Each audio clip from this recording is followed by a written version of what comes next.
So that's a pretty unique way to start a gig, to all of a sudden just be, thrown head first in. Yeah, because you got to get to know everybody quick. Yeah.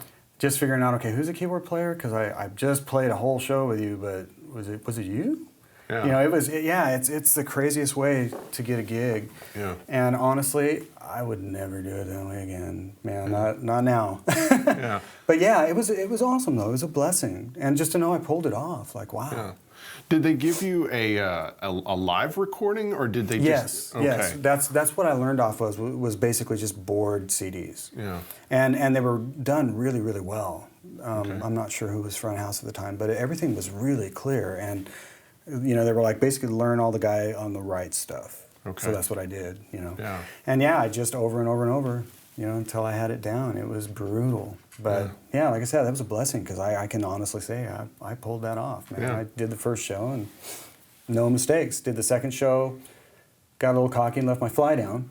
Yeah. Do you remember that? I came off stage and went to go use the bathroom, and that epiphany, like, yeah. Good one. Yeah. You just did the whole show with your fly down. That's a good second show, bro. Good job, a good man. second show. But yeah, they were all so sweet and really cool, really inviting. I mean, they're all great players and sweet people, so that part of it made it much, much easier. Nobody was like standoffish or because I'm ridiculously shy by nature anyways, so they were really, really kind to me. Yeah, it was good. Yeah, crazy way to start a gig. Yeah. So what were some of the when you first started the gig? What gear were you using? I mean, you said you had the Clapton acoustic. Yeah, I was down to just pedal boards. I can't even remember what was on that board, but it was maybe the size of this guy. Okay. And I had a James Tyler. I had a black James Tyler Classic. I can't remember what pickups were in that, but single hum guitar. And I had a Hamer Monaco, which they had semi-endorsed me. I actually had bought it.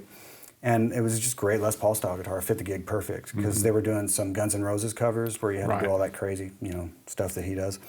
That guitar fit perfect. And I had the Clapton triple lot that I bought from Cave Creek Music in Arizona. And that was it, man. And the pedal, it was real similar to this. I had like high gain pedals, low gain pedals, but that was so long ago, I don't even remember like what delay was on there. It might have been a Line 6 delay or something. It's all a blur now. I do remember I had some Brian Mena stuff, Menatone stuff. Right. I remember I had the Working Man and I had a red snapper on there. So the Working Man blue and a red snapper, those I remember. And those were killer pedals. And that's about it. It was really similar to this setup.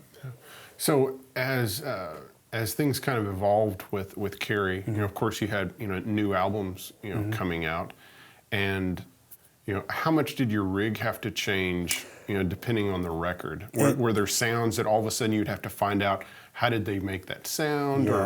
Yeah. The good news is they're not, especially Carrie. She knows what she's doing and she's very musical, but she's not super picky. Like she doesn't listen to someone's tone and go, yeah, that doesn't sound like Tom. Bukovac, you know. So they're really cool about that. But us as musicians, it's like we want to nail it. So yeah, I would hear things. You know, the first gig I was using my D13 that I'd had for years because that stayed around, and you remember that amp. Yeah.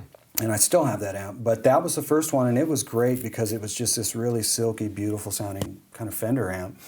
As the albums got a little more rock and roll, at least the 70s kind of like songs like Last Name and tunes like that is when I started leaning towards the Marshall side. So that's when I kind of morphed into the wanting to use like a Marshall style amp, but keep my D13 and switch between the two.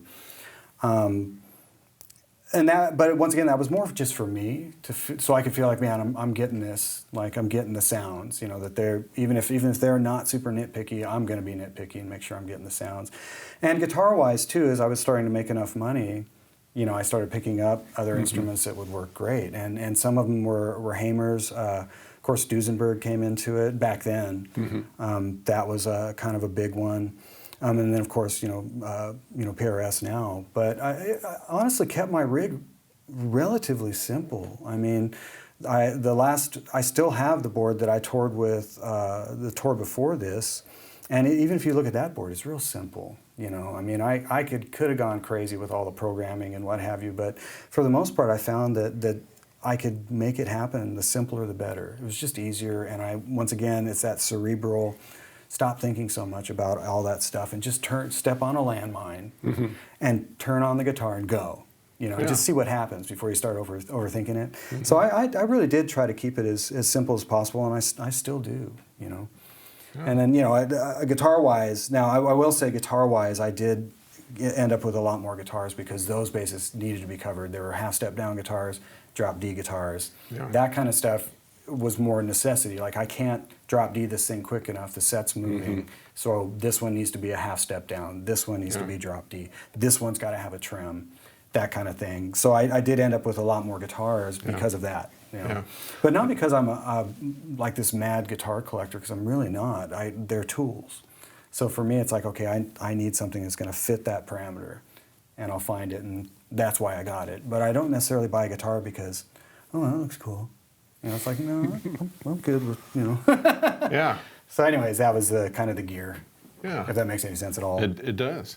So now then in the last tour, so this is the so you've used amps. Yeah. And amps were kind of set, you know, behind risers or never off on stage. Yeah.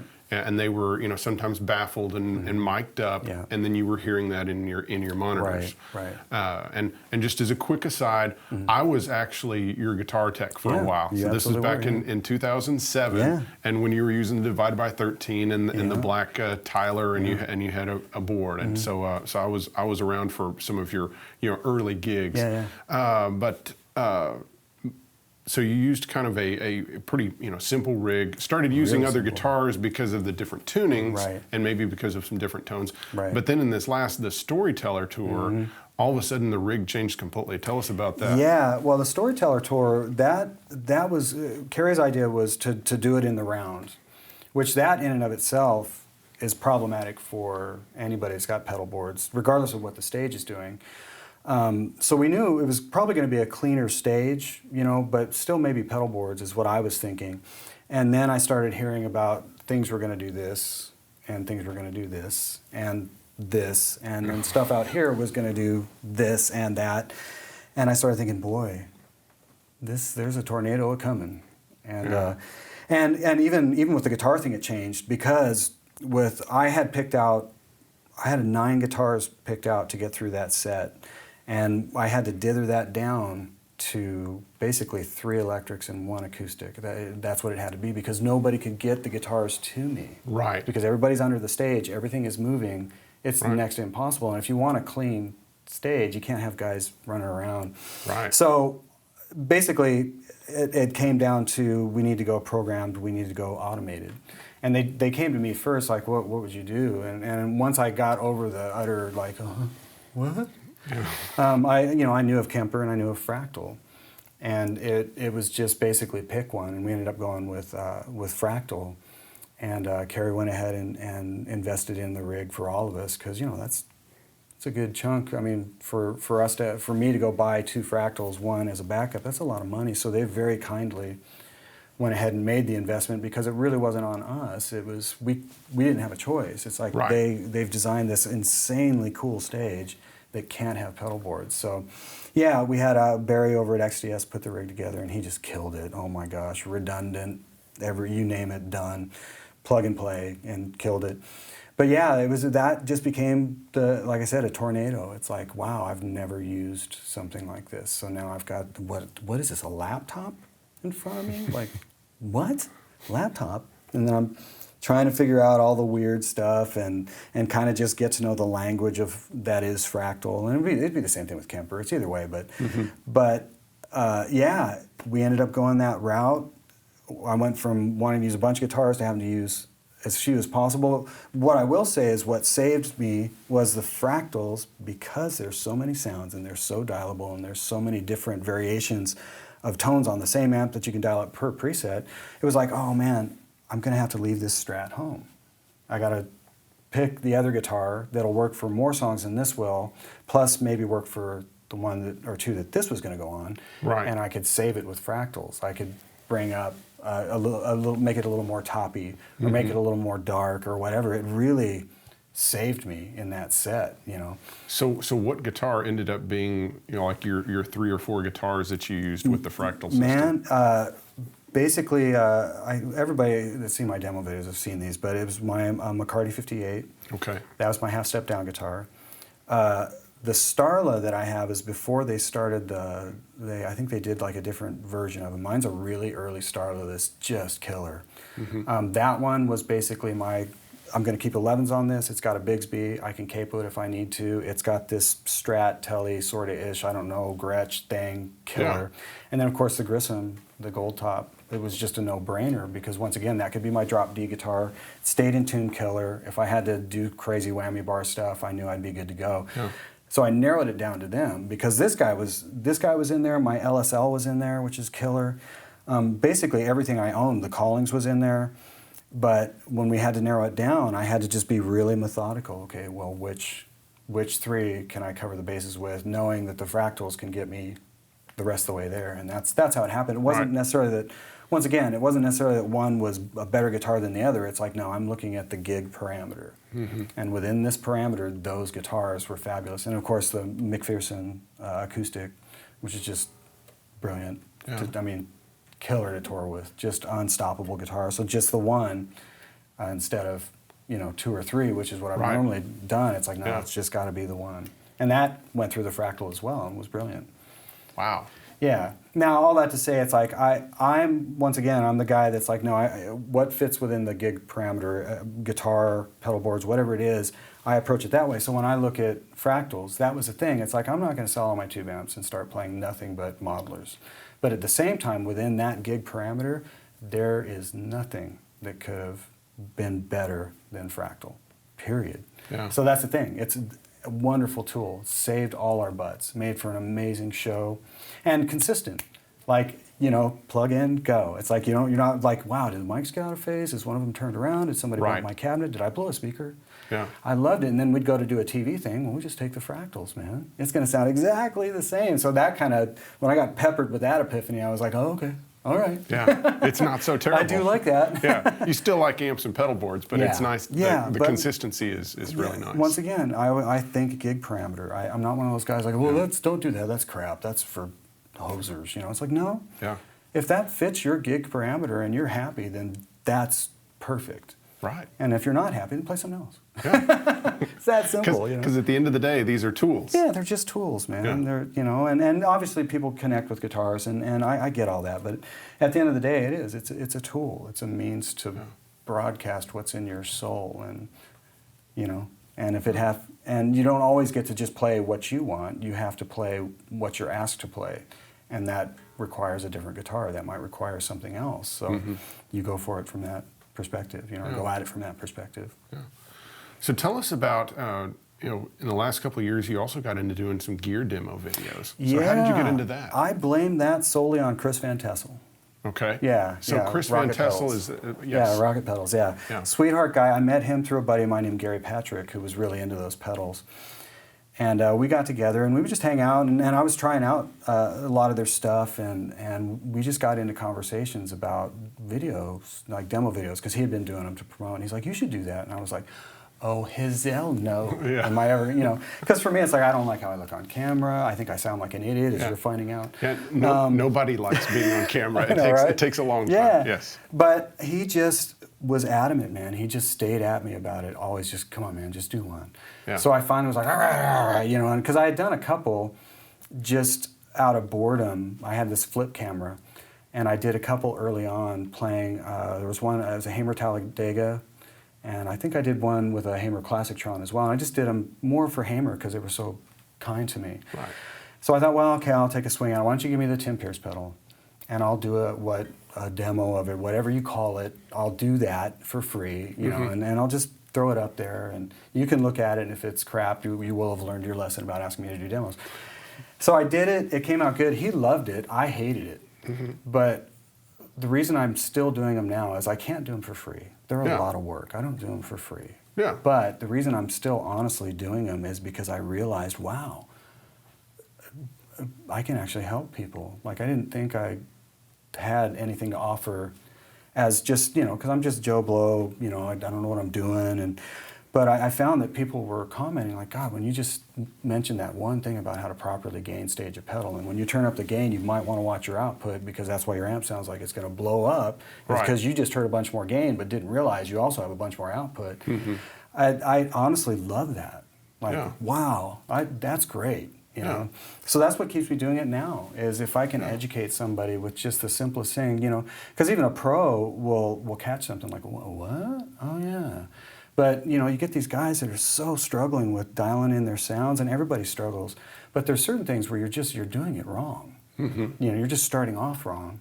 And if you can just kind of educate them on just the basics of how to start with the amp, and then how to dial in your first gain stage, second, and all that, then all of a sudden they wake up and it opens up their whole world. Or I'll just say something about something I did on guitar about a neck shape, or not a neck shape, but just a chord shape. And people will be like, dude, that's so cool that you said that. That helped me so much. Yeah. And I dig that, man. It's like, I love to just see that big smile pop on somebody's face when you feel like, you've opened up a whole world by saying, well, you should just, this is a shape. You ever seen that shape? And all of a sudden they're just like, and they go home and they're inspired again and they're creating. I love that. So that's what's keeping me doing it. But yeah, and I'm going to keep doing them. Like I said, I can't do them for free. I mean, the way I do them is a lot of work. I write a song, I get the pedal, I learn the pedal, I write a song based on what that pedal does, and then talking points and all that. It's a lot of work, but it's really enjoyable. I honestly dig it. Well, they're great, and thank you, a lot of people enjoy them. Well, and the good news is I've done you guys' pedals. I've done a lot of pedals, and what I found out was nobody makes a turkey of a pedal. Yeah. Because you're just dreading, like, oh, God, is this going to be that turkey? Like, man. Well, and that wasn't always the case. Until about, even 20 years ago, you could still get a lot of turkeys. But now people have such high expectations, and all the pedal designers have all gotten so much better. They've so stepped up. That you don't really get turkeys. It's just whether you like that flavor. Yeah, it's either going to fit what you do or not. But it's not. There's no such thing as that pedal's a piece of crap. It's like, no, you don't like the way it sounds, or it doesn't fit your thing. But this is a great pedal. It just may not be the right one for you. Yeah. And so anyways, that's kind of how all that's going. So you've also kind of hinted at potentially making a guitar record. Yeah, I probably shouldn't have made that public, but it's probably good that I did, because it'll force me to do it. Yeah. But yeah, I need to, man. I've been that guy that's just always, showing up on the session and getting the sounds they want, or showing up on the gig and playing the parts they want.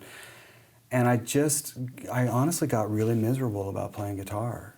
I did. I was just like, man, I don't like this anymore. Especially electric guitars, I just don't like them. Yeah.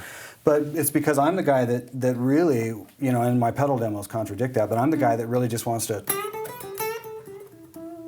and that's it. Can I just play that? No, you can't, because we need you to play, this rock solo or this Tom Bukovac line or whatever. But I realized this, but I need that outlet. I need to be able to just, play the way I want to play. Like when I sit and play, that's what I do. It's like all that. it's cool. It's, you know, but that's not really, you know, I mean, I'll do that and I enjoy that, but I just need this outlet. So that's been tough, Zach. It's the hardest thing I've ever done because now I am soul searching. You end up contradicting yourself because now I can't go, well, this is just a tool for this parameter. It's like, no, this is mine. So what is it that I do? What do I like to play? How do I want to sound? And I want to make sure what I do is honest music. It's not trying to perpetuate something else. It's like, no, this is on that day. This is what I played and I recorded it, and I hope people like it. Because there's a whole different, you know, there's a huge difference between when you're playing for someone else and when you're playing for yourself, and when you're kind of not really, you're purposely not having an identity, and then all of a sudden you've got to have an identity when you're playing, you know, when it's a solo record. Yeah, it's like, dude, who are you? You know. Yeah. So even that, just that, you know, I've put up, you know, that's what I love to do. Like when I sit with a guitar, that's what I'll do. Yeah. You know? So I thought, well, whenever I sit and do that, I'm going to put up Easy Drummer or whatever I have, and I'm going to record it so I don't forget it, and then I'll keep coming back to it. And then it's like, well, it's got to go somewhere. So what about? It's like, okay, well, I'll plug that in somewhere. I don't know if that's right, but let's give her a shot, you know. And then you're trying to find like voice leadings that are cool, and oh, that is cool, but I have no idea what to play over that. Yeah. So then you struggle against that. It's like, well, why would you come up with something that you can't even play over then? Because it's a challenge. Yeah, it totally is. But I'm really excited to get at it. It's just the scariest thing I've ever embarked on, as far as just because I want it to be honest and I don't want to overthink it. The second you start overthinking it, you're just not being honest, you know. So I'm going to stay at it, man. The first song, that song is actually finished. And ready to be recorded with players and the whole deal. And even that, it's like, who do I get on that? You know, I've got guys in my mind, but I need to keep writing before I know who's going to fit all the elements. Before you cast the different roles. Yeah. But yeah, it's going to be great, man. For me, I don't know if it's going to be great for everybody to listen to, but for me, it's something I really need to do, or I'm just going to go nuts. Yeah. Well, please keep us updated on that. I will, for sure. Hi. I'm Zach Giles with Truetone, and today I want to let you know about an innovative new product called the TVD Voltage Doubler from our One Spot Pro line developed by Bob Weil. The TVD Voltage Doubler is a converter cable that can take whatever voltage you input into it from 9 volts to 12 volts and double it. So now, from a regular 9 volt output, you can get 18 volts. And switching that 9 volt to 12 volts, and then using the converter, you can get 24 volts DC. So now you can power your pedals better and more efficiently. Find out more at Truetone.com.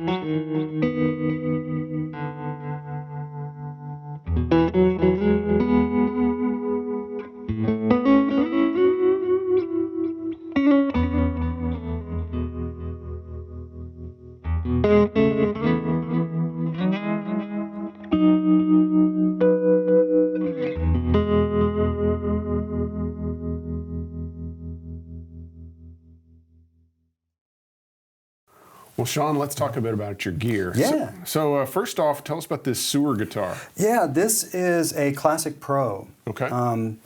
So I don't know, like, in the marketing scheme of things where this sits, but it's a really attainable custom-built Stratocaster, I think, price-wise. Alder body, rosewood neck, rosewood fretboard, maple neck.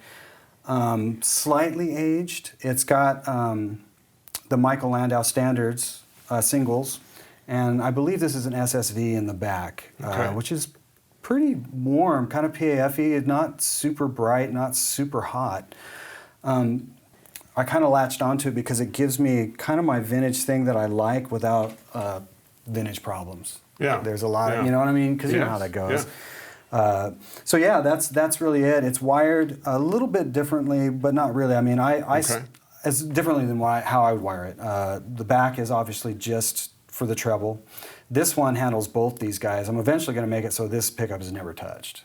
So I can just roll off this pickup or roll off this pickup. So you're going to wire it to where the neck pickup has no tone control on it. Yeah. So right now you have the bottom tone control is for the bridge. Just bridge. And the second tone control is for both the neck and middle, but you're going to rewire it. Yeah, eventually. Yeah. And this is the first time, because I'm a big Lola pickup guy. We were talking about this.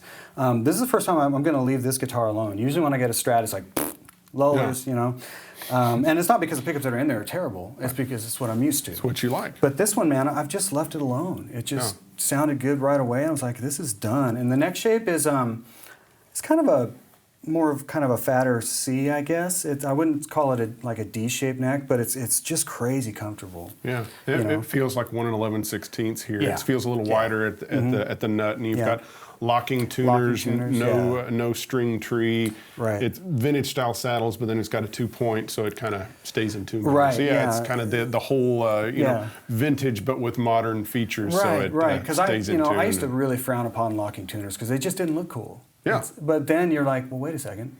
Yeah. If I got to change strings in a second, I'm really going to be happy that I've got these locking tuners and not some vintage tuner that's going to slip either way as I'm winding it out. I got to get the string out of it. And if it's an old Strat style, you have to cut off the end of the string, shove it down in there, and like I said, we all love old Strats, but I've just kind of learned, I guess, in my old age that, man, nothing wrong. We're so aesthetically driven. It's like, well, I don't like the way that looks. It's like, yeah, but that really works great. Yeah, but it works. It's working fantastic. really good. Yeah. Now there's certain roads I won't go down. Like I don't like anything that's robotic or any gadgetry. I'm not that guy. That's where I draw the line.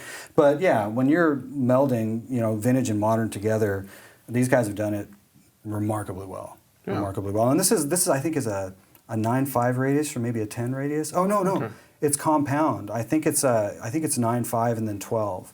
Which is really cool because once again it gives me the shape and the feel I want down here. But if I get up here and a producer, we were just talking about this, can you make that note sustain? And you got your old Strat and it goes, and it just stops. And you, like I said, you can't tell a producer, well, this is an old Strat. You'd be like, can you make the note sustain? Can you make the note sustain? Yeah, but can you make the note sustain? Yeah, that's great. It's an old Strat. Can you make the note sustain? Take us through some of the sounds of the guitar, just real quick, just clean maybe.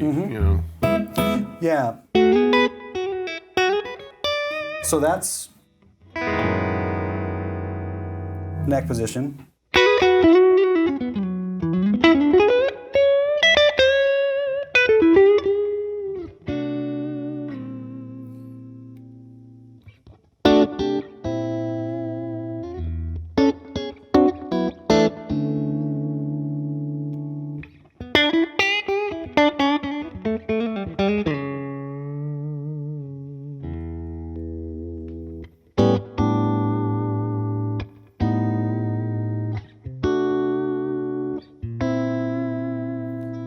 So like that tone is that,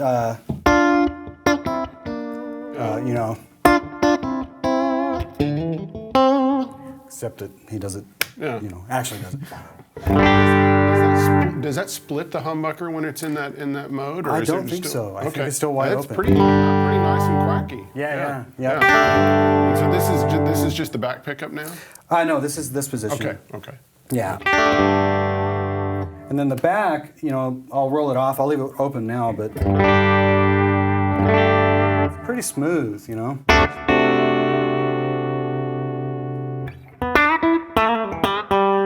like I don't feel like I'm not scared to usually back humbucker I'm like, but it works great. But I'll usually roll that off, so it's even.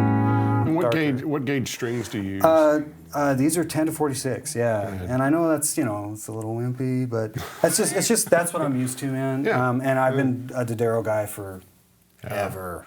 I mean, I can't remember when I wasn't using them, so I'm just used to them. Are these the standard 10 through 46, or this the NYXL, or any of those other? Now I do have guitars. I'll put the NYXLs, but it's not. Once again, it's not like this cerebral mathematic thing. It's just there are certain guitars that the NYs work so much better on, like my Starla. Okay. At longer scale, there's something about it that those strings just worked really great. So what do you feel is the difference between the two strings? I hear something in the NYXLs. I hear something in the mids, especially on like the D string, G string. They do seem to have a little bit more tension. They're a little bit stiffer, but they're also more consistent across the board. And once again, that's to each his own. That's not what sells me on a string, honestly. Right. But once again, if it fits a certain guitar, and especially the 11s just really sit great, because I'll use 11 to 52 actually on the Starla. And man, the NYXLs were just the bomb. It was like, this is, I don't know why this works, but this is, let's not change it, you know. So, but for the most part, when I just want to sit and play, this is what I'm used to. It's like I'm used to just the old, you know, but I guess these are nickel wounds or, you know, EXL set. You know, and I've been using them forever. Yeah. You know. And you play with your fingers some. What kind of pick do you use? Man, I pretty much just stick to Fender heavies. Nothing fancy, because the thing that always scares me is you find that one pick you just love. Yeah. I just love that pick. It's so magical. And then they stop making that pick. Yeah. so it happens over and over again. Fender's not going to stop making these, man. So these are fine. I do have, like, I've got one actual tortoiseshell pick that I'll use every once in a while on a session, or if I'm doing, you know, the gypsy jazz stuff. Right, for the acoustic thing. Yeah, but even then, man, on sessions, this still just works. And Fender heavy mediums, I just can't, anything... It's got to be heavies or extra heavies. I've got extra heavies for tonal things that I'm doing, but pretty much heavy's the only, pretty much it for me. Can you use the the point or the rounded part? Every once in a while I'll turn it. Once again, that depends. But for the most part, I don't. If I'm on like a session and they're really wanting some sort of like dark thing, then I'll go that route. Yeah. But that's what I love about it is, man, you can drag a lot out of this pick. You can. You know, and you can drag a lot out of your hands. And I guess that's what's great about Stratocasters too, is there's just so many variations. I mean, I'm all for, you know, just a couple humbuckers, they sound killer. But if you just want to get gazillion tone variations, it's kind of, you know, that's the Michael Landau thing, and of course Jimmy and all those guys were constantly, you know, throwing pickups, you know, dialing tones up and down, rolling volumes, and you can obviously do that with a 2-humbucker guitar, but there's just something about a Stratocaster and having a 5-way switch is just killer, you know. And you like using the humbucker on a Strat in the back? I won't say I like that. That's why I have two Strats. I've got this Stratocaster and I've got an LSL Stratocaster, and that one is my more vintage, strictly singles, no humbucker in the back. Okay. I go back and forth, and it's just however I'm feeling that day is what I'll do. If I'm wanting a little bit more stringy and not quite so fat, then I'll pick that guitar up and play it. Gig wise, this serves me better, because they always want the big. It has more versatility to it, because of the humbucker. Yeah, but I love them both. All 3 single coils, single hum, killer. You know, and I've seen guys using Filtertrons in the back. Wow. And it sounds insane. Yeah. Like, it really sounds great. So it's just, you know, it's whatever. Yeah. You know, it comes to that. So let's talk about your pedal board. Sure. So, you know, from your guitar, you go into a polytone tuner, and then where from there? If memory serves me correct, polytuner into the Wampler. Okay. And I don't use compression very much, almost never, to be honest with you. That's a really great sounding compressor. It's pretty transparent. It kind of gives you the Dynacomp thing, but with a little more versatility. So what do you use it for? Honestly, that's more of a session thing too, because I don't even have it dialed. The way it's dialed right now, I would use it to thicken up a solo tone, believe it or not. Okay. You know, if I was doing like a funk.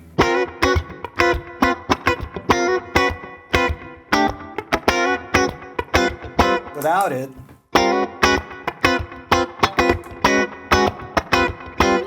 great for that, but no one hires me to do funk. So usually what will happen is it'll get turned on because I'm trying to blow a solo or something, and it's maybe to my ears or even to the producer's ears, there's a little too much transient, a little too much hair happening. And we've tried low gain, we've tried higher gain, and sometimes just turn that on, takes the transients out of it, and you can blow the same thing and get it. So that's kind of where that comes into play. So I'm a little less traditional when it comes to compressors, and honestly, that's why I don't use them very much. Yeah. they're fabulous. I'm not dogging compressors, man. No. Take it easy, Zach. No. What's next? Okay, and then from that, this is a newer pedal for me. It's the Chime pedal by Pettyjohn.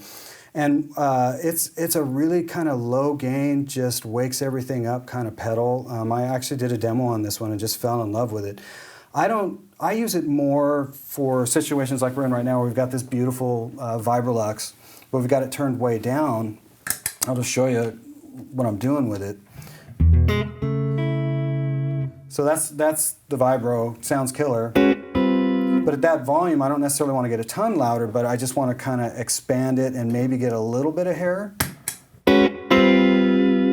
So now there's a little tiny bit of grit and breakup without cranking the amp to get that. But it's still really natural.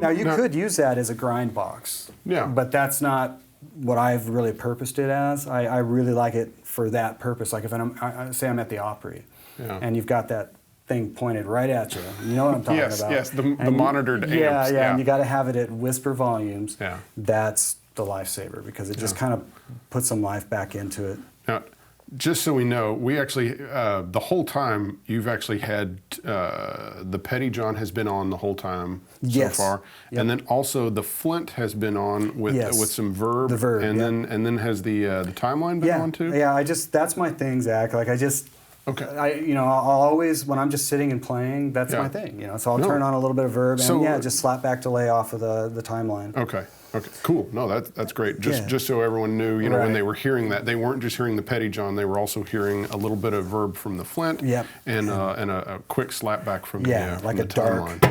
Dark slapback. Yeah.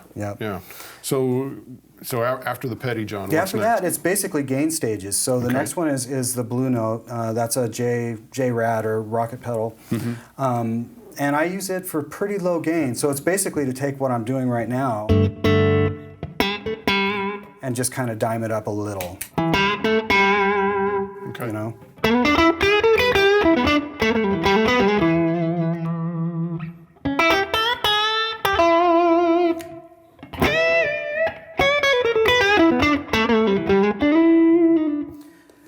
That's about it. I'll every once in a while I'll hit like back position stuff with it. But you can see that I, inherently I'll always, roll it back first on the trev and then see what it sounds like.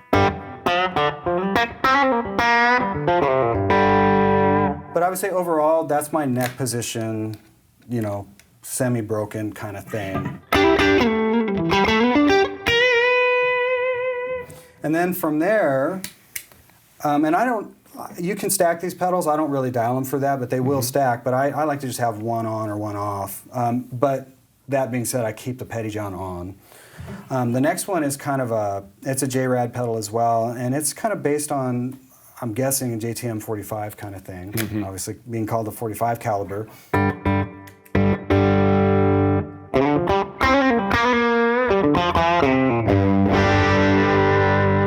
So that's my little more gain, maybe more of a rhythm box, but I can take a solo with it. But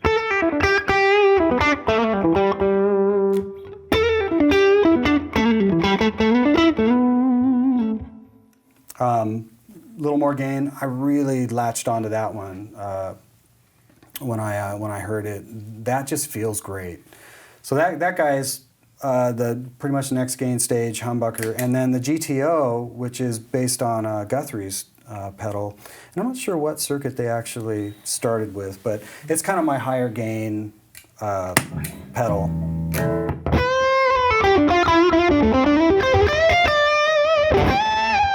And I don't really use it for me as much. That's they need a high gain solo for a session,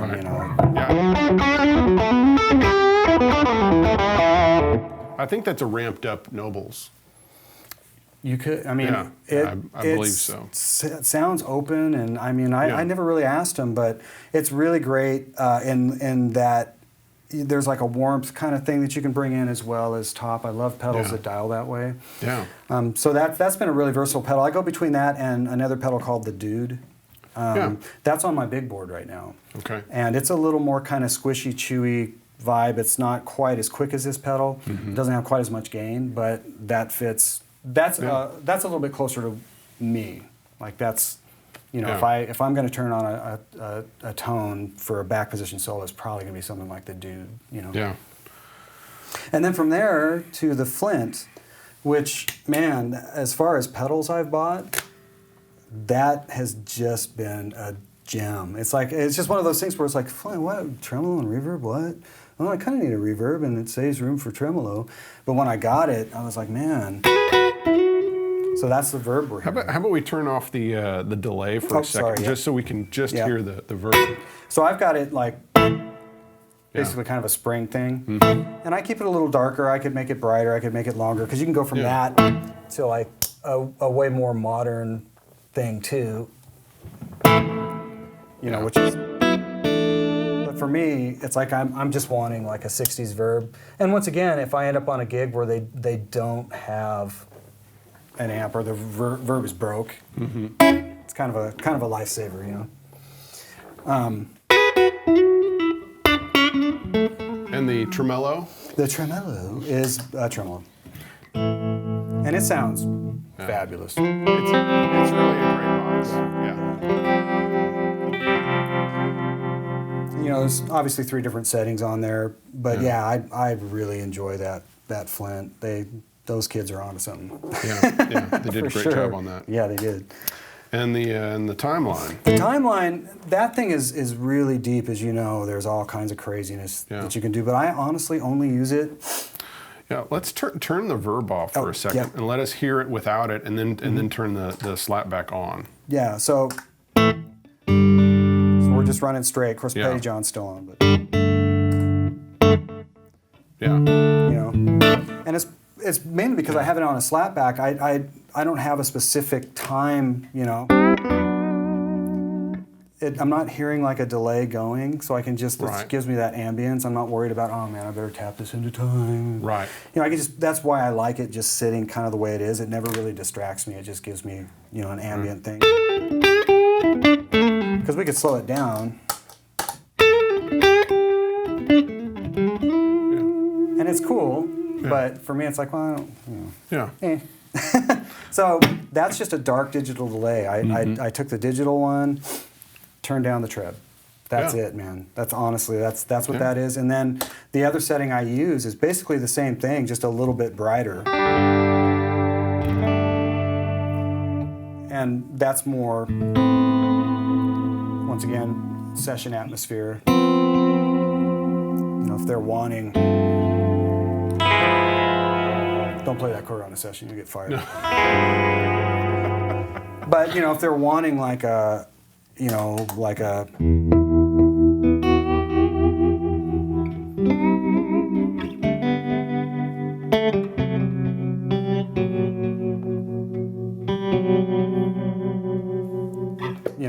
that's what that delay's for. I know sometimes I'll darken it up. Sometimes it's whatever. It's whatever. But I'm not a big programmer guy. Like, I'm going to get a bunch of different sounds in this thing. It's like once I'm on the session, if they want a reverse delay or if I'm feeling like a mod delay or whatever, I'll just do it. Just dial it up. Yeah, because I'm way too lazy to program. So then you've got the Dunlop volume pedal, and then you've got some kind of power box underneath there. I don't know. I can't remember the company. They're all right.